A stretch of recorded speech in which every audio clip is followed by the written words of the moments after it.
There's so much bearing put on having children, even as a man. It's just something that biologically, genetically, that we're in tune with. Aren't you thinking about getting started for your first kid yet? All these kind of sentences, you know, things that have been said to us 1,000 times over. Now you look at couples and you think, well, they might be having trouble. Everyone around you is getting pregnant, all the celebrities are getting pregnant, everybody's getting pregnant, and you're not. When some are up to sort of 5 children and you're sat thinking, I can't even have my one.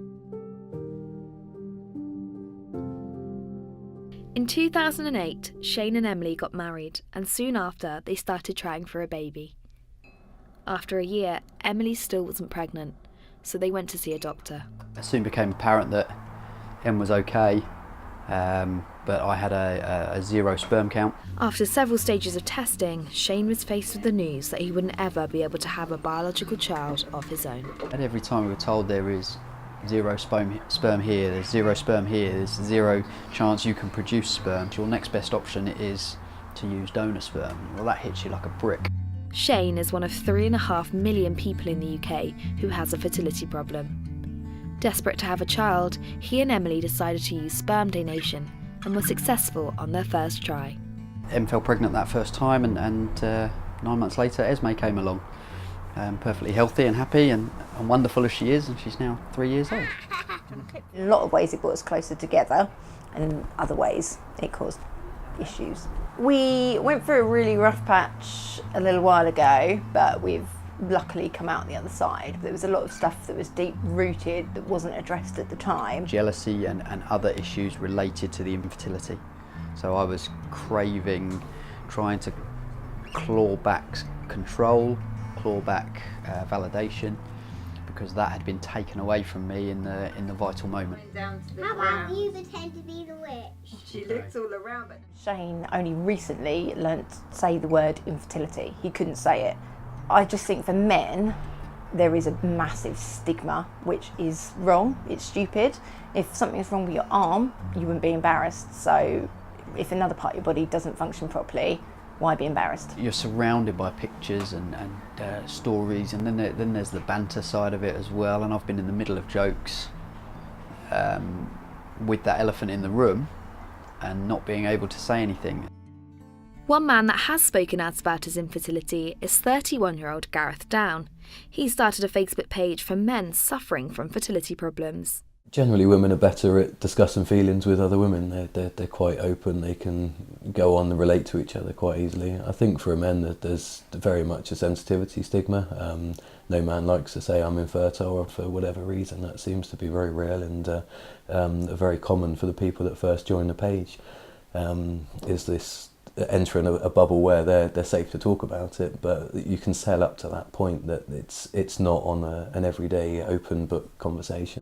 Gareth set up the page after he was told he had 0 sperm count, and him and his wife Natalie were left with donor sperm as their only option to have a child. It's painful, it's hard to see a newborn in someone's arms, and I think between us there was nearly 7 or 8 children that our brothers and sisters had during the time of trying, and it's good for them, but you can't have that same excitement. You do feel a little bit of is that fair?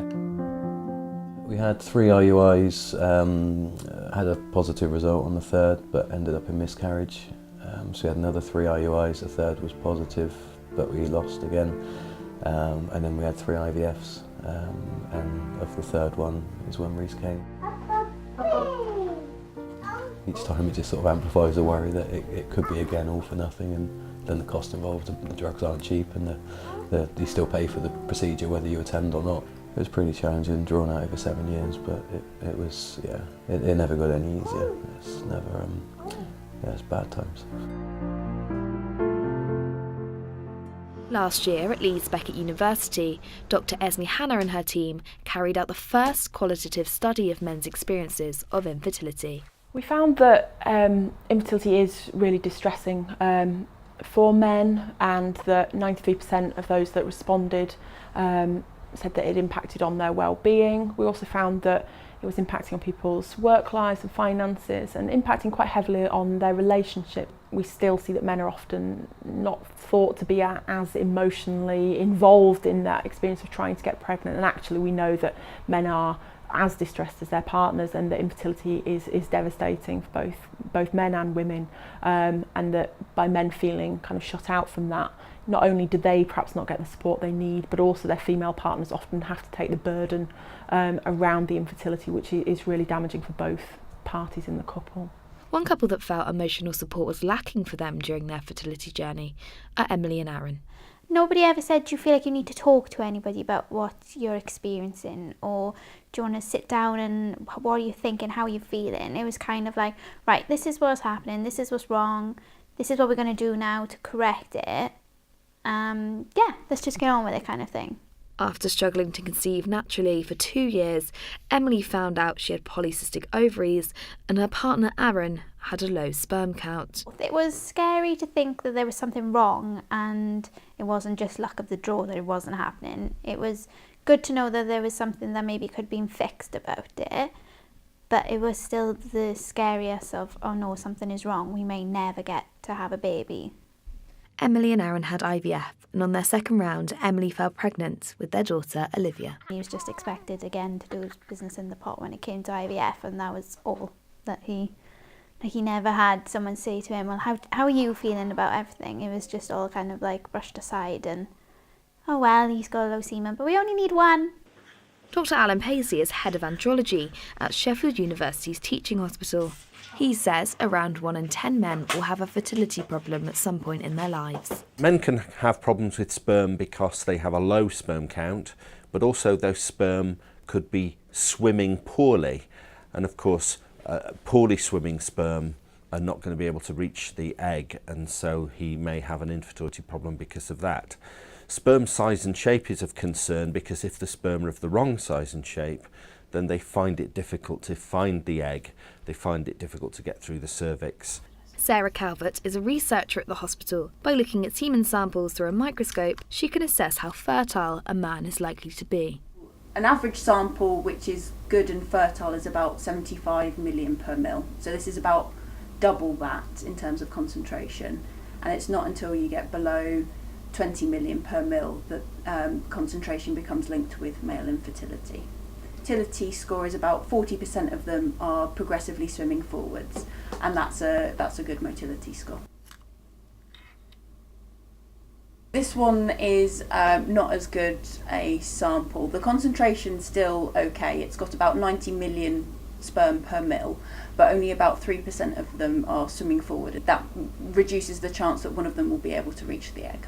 What men do in their lifestyles is that they potentially harm the efficiency of the testicles.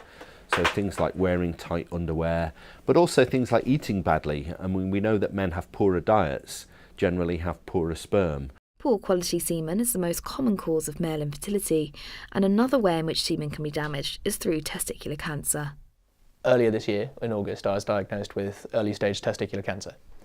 My cell type was aggressive, so I needed further treatment in spite of its early stage, which involved chemotherapy, which is strong enough to possibly make you infertile.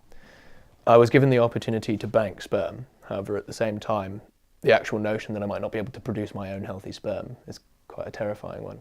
At the age of 21, walking into a fertility clinic to bank my sperm was a little bit disquieting. I remember thinking, why am I here? And seeing people more than twice my age who have been having fertility issues, have been trying for years to have kids, and knowing that I may never have the opportunity made me feel quite sick. I'm part of a testicular cancer charity group. They're a support group called Checkham Lads. I felt really out of place asking on the group guys to give their opinions on their infertility, knowing that it's a very, very toxic private issue. But they were so wonderfully welcoming and giving their answers, giving their responses. And it's nice to know that they feel able to talk out about it and don't feel like they're sort of sidelined into being silent. And with support groups growing on social media, it is evident that more and more men are feeling able to speak out about their infertility. And hopefully the support will continue to grow. Why are there still these kind of misgivings that men are less bothered about infertility, when in fact we know that isn't the case? I've had to realise that it hasn't defined me, it doesn't make me. It doesn't make me any less of a father, it doesn't make me any less of a person. There are multiple causes which could be behind it, and that it shouldn't be a point of shame.